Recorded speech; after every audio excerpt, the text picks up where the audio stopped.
buenas tardes, espero se encuentren muy bien.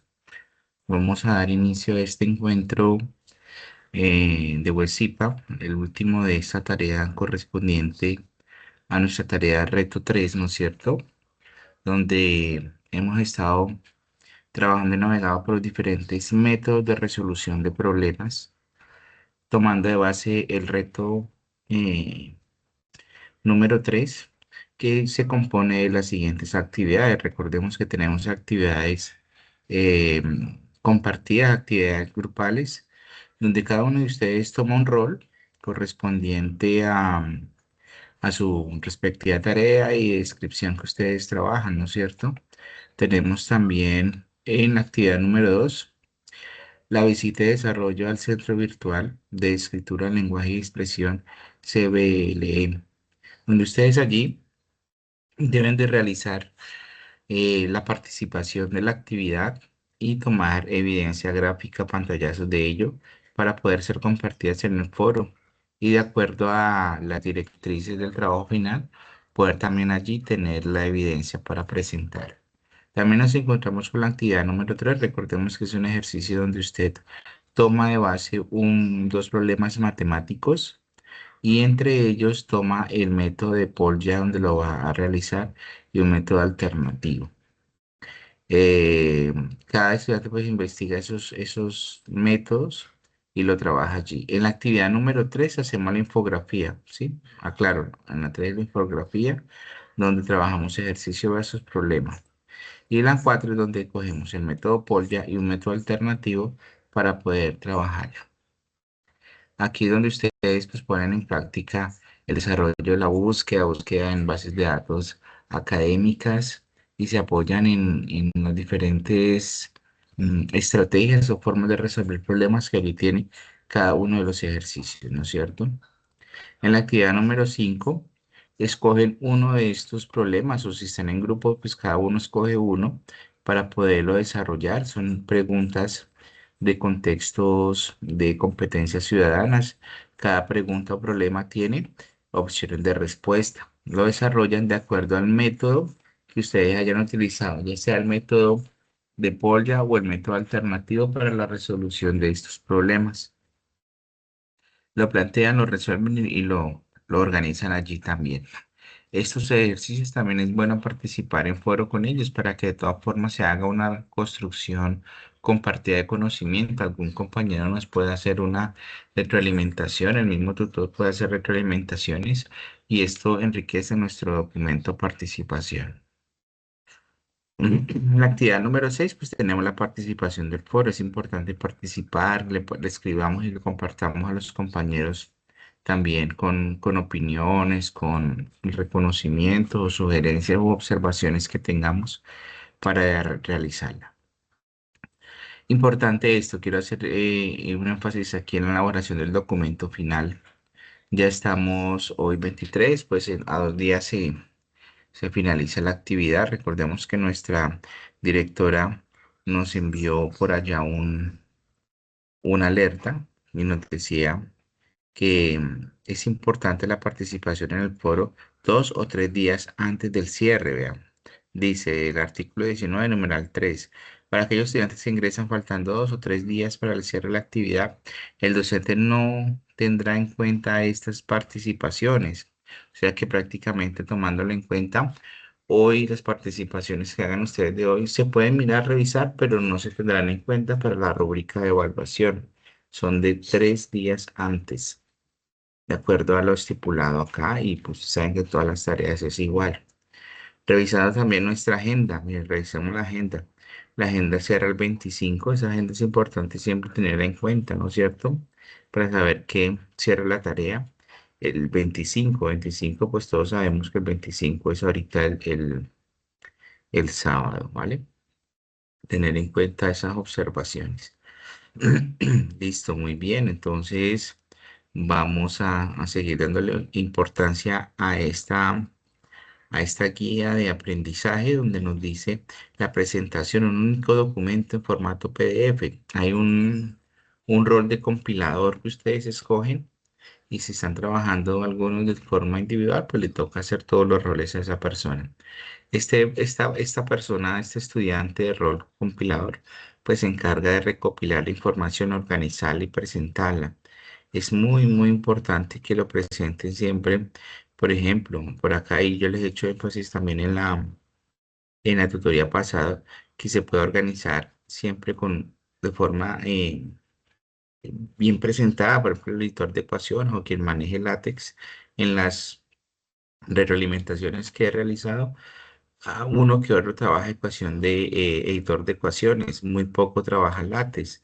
Están de pronto algunos estudiantes copiando y pegando fórmulas y quedan con unos comandos que no corresponden. Entonces, tener cuidado con eso. Importantísimo, las fuentes de consulta citada norma ZAPA séptima edición. Voy a arrancar por eso en este momento, no voy a demorarme, voy a hacer una revisión rápidamente de esto que nos está hablando. ¿Por qué? Porque las normas APA pueden conseguirlas, registrarlas o consultarlas acá. Tiene una forma de escritura en portada, por ejemplo, unos espacios, una numeración, tener en cuenta un orden, cómo se escribe la portada. Eso es importante que ustedes lo consulten no solamente para el trabajo que estamos haciendo en este curso, sino en general. Acá nos hablan, por ejemplo, el tipo de fuente, el interlineado. La sangría es muy importante esa escritura porque la sangría empieza en cada inicio de párrafo y tiene por acá una distancia, un espacio que lo puede dar usted con la tecla Tab del teclado o sencillamente se va a la configuración y la sangría francesa tiene 1,27 centímetros, que es este espacio que está iniciando el párrafo. No se justifica a todo el texto, sino solamente a la izquierda. Acá por acá nos enseña esta séptima edición. Entonces, estos son detalles que debemos tener en cuenta. Acá mismo hay ejemplo, por ejemplo, cuando necesitamos referencias del libro de texto de las mismas redes sociales, nos dice, por ejemplo, cómo debemos realizar esas citas, si son textuales, directas o parafraseadas. Importante que le den una revisión a esas normas APA para la presentación de documentos. Listo, muy bien, pues entonces acá lo que vamos a nosotros a realizar a continuación, de acuerdo a lo que ya es el cierre prácticamente de nuestra tarea, es que ustedes puedan de pronto despejar dudas si la tienen.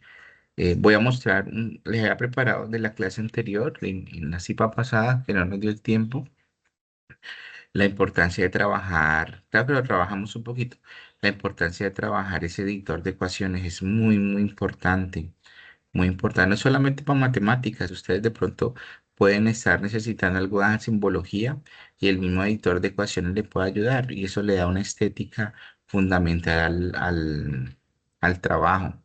De nuevo, en Word lo encuentran ustedes aquí donde dice insertar y en la parte superior derecha de sus pantallas está ecuación y ahí se desplazan cualquiera de unas ecuaciones ya prediseñadas o sencillamente le dan clic y aparece simbología que ustedes necesiten, el mismo alfabeto griego, símbolos matemáticos como pi, porcentaje y demás.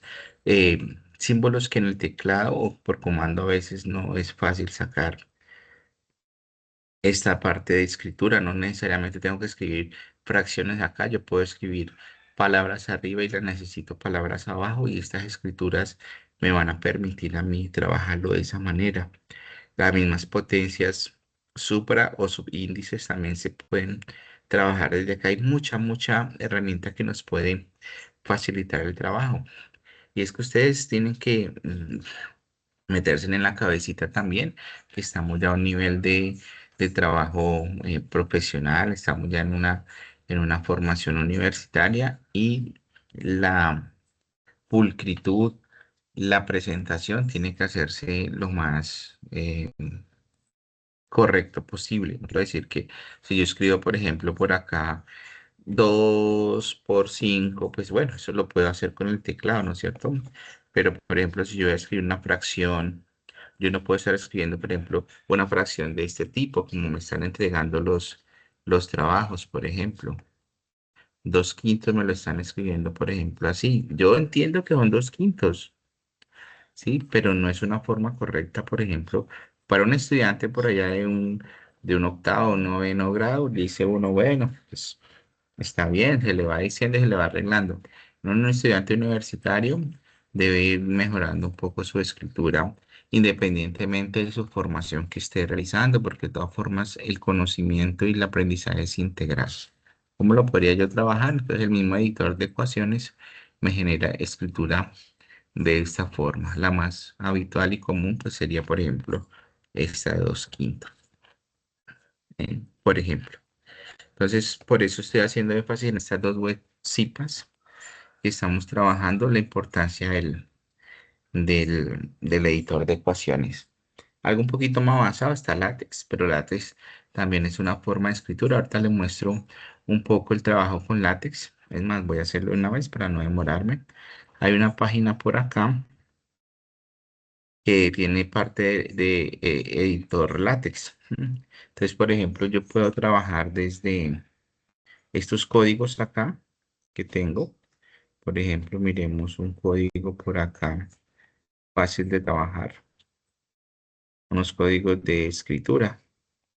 Entonces son códigos que yo construyo o sencillamente me puedo apoyar en unas guías que se tienen y la misma información me da acá que yo puedo mm, reemplazarlo, puedo justificarlo, puedo trabajar todo ese tipo de información. Estas son tablas estadísticas, estos son figuras geométricas y demás. Bueno, dependiendo el requerimiento que yo necesite. Mira, todo esto lo hacen LaTeX, son comandos que ustedes pueden ir trabajando. Por ejemplo, acá tengo, le digo al comando que me genere este tipo de tablas y lo voy a estar trabajando en la misma función. Y esto, mire que esto es una escritura muy elegante para trabajos no solamente matemáticas. Es más, en LaTeX puede de una vez ajustarse los parámetros de APA y de una vez generan estructuras de este tipo. Bueno, muy bien. Por aquí entonces voy a hacer el ejercicio que les tengo ahorita y quienes estén conectados por acá de pronto, pues si tienen preguntas o dudas, entonces los voy a estar escuchando en su momento. Este ejercicio que tengo acá, pues está relacionado con el método Polya, un problema de resolución de geometría, problemas geométricos, donde dice que María quiere colocar césped artificial en su jardín rectangular, que mide 8 metros de largo y 5 metros de ancho. Sin embargo, en una esquina del jardín hay una fuente circular con un diámetro de 2 metros, que no cubrirá el césped. ¿Cuántos metros cuadrados de césped necesita comprar? Pues esto es lo que vamos a mirar. Utilizando el método Polya, tenemos las fases, ¿no es cierto? Las cuatro fases. La primera es comprender el problema. Saber que la información que tenga acá es importante para la comprensión del problema. Por ejemplo, un jardín rectangular. Ya aquí de entrada me dan una figura geométrica, un rectángulo. Rectángulo, pues es la figura de cuatro lados, donde un par de lados que son paralelos es más de mayor longitud que los otros dos, ¿no? Prácticamente dos de ellos son más largos que los otros dos. Esto permite que se cree esta figura. La otra información son las medidas.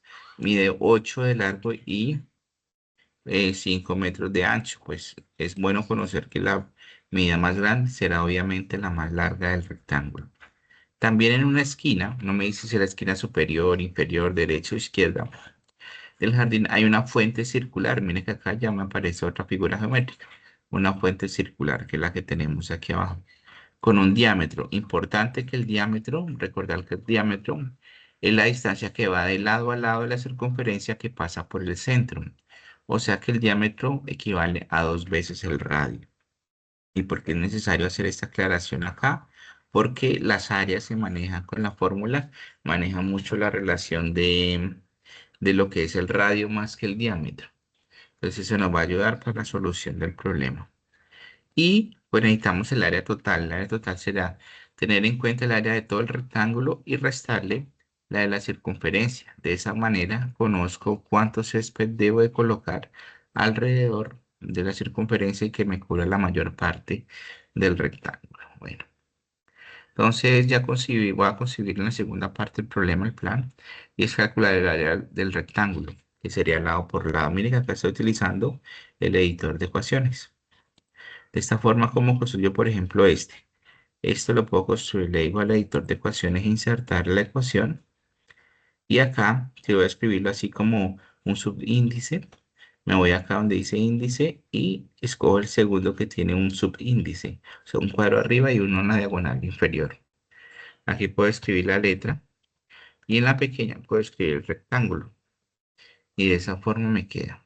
Moviendo un poquito el cursor, le puedo dar igual y ahí puedo seguir escribiendo la información necesaria. Pues mire que es muy fácil trabajar el editor de ecuaciones. Sé cuando tengo el editor de ecuaciones y paso el cursor porque se sombrea un poquito de gris un recuadro. Si se dan cuenta, miren. Listo, muy bien. Incluso acá vea para escribir uno, puedo utilizar editor de ecuaciones. El mismo teclado también lo puedo hacer, pero pues seamos un poco también, como les cuento y les digo, un poco más pulcros en la presentación de trabajo. Entonces conozco el área del rectángulo, que es lado por lado, lado por ancho. El área de la circunferencia, que es pi por radio al cuadrado. Por eso le decía la importancia de conocer el radio y no el diámetro. Y el área total sería el área de restar, el área del rectángulo y el área del círculo. Yéndonos ya a la ejecución del plan, pues tendríamos 8 por 5, 40 metros por metro, daría metros cuadrados. El radio sería 1 porque el diámetro es 2. Y entonces sería 2 dividido en 2 porque me dé 1. El área del círculo sería pi radio al cuadrado, lo tenemos acá como fórmula. Entonces lo que hacemos es como reemplazar, ¿no es cierto? El radio es 1. Aquí lo tengo, el radio es 1. Entonces 1 al cuadrado sería 1 por pi. Entonces vamos a tomar pi con una aproximación de dos cifras nomás. Todos conocemos que es un número irracional infinito. Ese pi sería entonces 3,14 por 1 me va a dar 3,14. Y hago la resta de las dos áreas. Me va a dar 36,8584 metros cuadrados.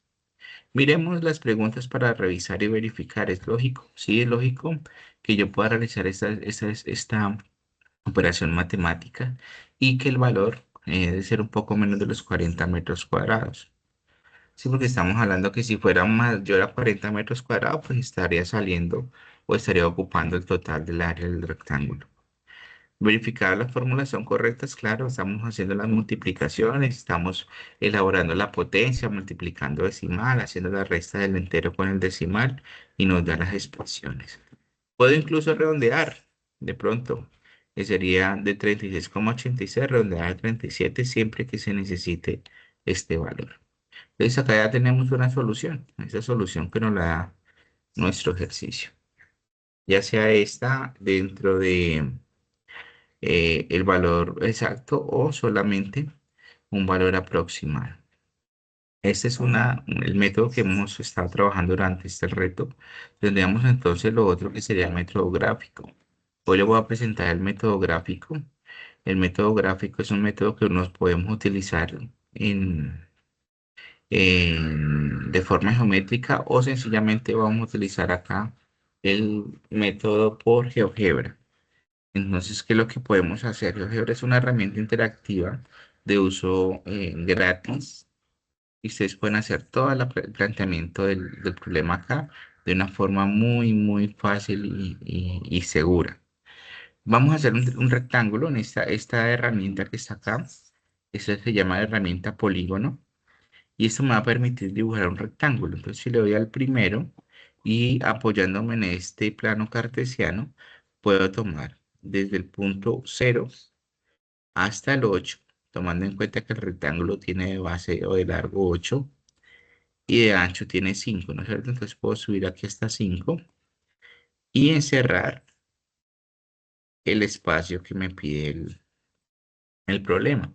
Si ya tengo, miren, por acá tengo información que el segmento mide 8 y el otro mide 5. Yo puedo hacer que coincidan acá los valores. Entonces yo le puedo dar clic derecho aquí y en propiedades hacer visible el valor. Entonces mire que ya me aparece acá un 5. Igual lo puedo hacer, cambiar esta C por el valor. Le doy acá y me voy al valor y me va a aparecer 8, que es lo que yo necesitaba ahí. De entrada, no necesito hacer multiplicaciones. Esta porque es una figura sencilla, pero imagina una figura más compleja. Tendría que hacerlo con más fórmulas. Acá lo que me va a pasar es que yo puedo apoyarme en esta herramienta que está acá, que me dice área. Esta herramienta que está acá me dice área y me va a calcular el área de la figura que yo toque. En este caso puede ser un polígono, un círculo, una cónica. Si yo toco acá la figura que está aquí por dentro, en cualquier parte le hago clic, me va a aparecer el área y me va a aparecer las letras. ¿Sí? En este caso me puede decirle, por ejemplo, las letras. Me dice A, B, C. ¿De quién es una ABC? Los vértices que están acá. Mire, aquí hay una A, B, C del área del polígono. En este caso el rectángulo es 40. Entonces vamos a ir mirando que es 40. Claro, aquí la tenemos nosotros como 8 por 5, 40. ¿Sí? Unidades cuadradas. Muy bien. ¿Qué me hace falta ahorita? Pues mira la circunferencia. Entonces la circunferencia tiene un radio, nos dice que es de radio 1, diámetro 2, radio 1. Pues acá hay una herramienta para hacer circunferencias conociendo el centro y el radio.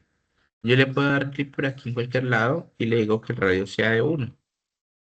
Entonces ella me va a dibujar una circunferencia de radio 1. Y me dice el problema que la circunferencia está en una esquina del, del jardín, donde sea, no me dicen qué parte, pero está a un lado, en una esquina. Voy a dejarla ahí. Entonces miremos que este GeoGebra me va a permitir generar una imagen lo más real posible de lo que va a ser o puede ser el esquema real de esto. También puedo darle la opción del área de esta circunferencia. Me voy por acá y le digo que yo necesito el área de esta circunferencia y toco el bordecito. Entonces ya el área de circunferencia me va a decir que es pi. ¿Por qué pi? Porque recordemos que en el problema el radio es 1. Entonces sería 1 al cuadrado por pi me daría pi. Acá pi nosotros lo tomamos como 3,14. Aquí nuestra aplicación no lo toma como pi. Pero miremos aquí en la parte izquierda F nos dice que es 3,14. Yo ya tengo las dos áreas. Tengo el área grande del rectángulo que es 40 y esta área pequeña que sería de 3,14. ¿Sí? Estos son valores fáciles de calcular, pero si tuviera valores un poco más complejos, pues entonces el GeoGebra de todas formas me los analiza, me los trabaja y me los realiza. Continuamos por acá. Acá le voy a decir que según el planteamiento acá, tengo que restar las dos áreas. Entonces voy a decirle que me reste 40 menos 3,14 y le doy Enter. Cuando yo realizo esto, él me hace una resta acá. En este caso, él transforma este número decimal en fracción y genera la resta fraccionarios. Este botoncito azul es una aproximación. Yo le digo que me lo genere en fraccionario. En fraccionario, miren lo que me va a aparecer. Me va a aparecer 36,86. Ese valor mismo es el que nosotros tenemos acá, vean, en amarillo. 36,86. Acá está con más decimales. Entonces, miremos que GeoGebra me va a dar una herramienta, una manera de hacer los ejercicios mucho más fácil.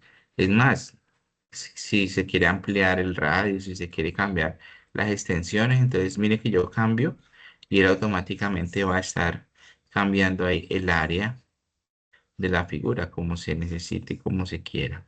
Depende de lo que yo quiera, ¿no? Es que el jardín viene de esta forma y aquí va la circunferencia, entonces, o que la circunferencia sea más grande, más pequeña. Entonces, todo eso me va a permitir hacer esta aplicación de GeoGebra. Es una geometría más dinámica frente a lo que se está dando solución de problemas. Miremos que es una forma de resolver los problemas que estamos presentando. Listo, muy bien. Démosle una mirada por acá. Si hay alguna pregunta, duda, participación. Mm, Bueno, no siendo más, entonces, estimados estudiantes, dejo esta grabación para quienes deseen revisarla, mirarla en su tiempo. Deseándoles una feliz tarde. Estamos pendientes por chat, por foro con todos ustedes. Muchas gracias. Hasta la próxima.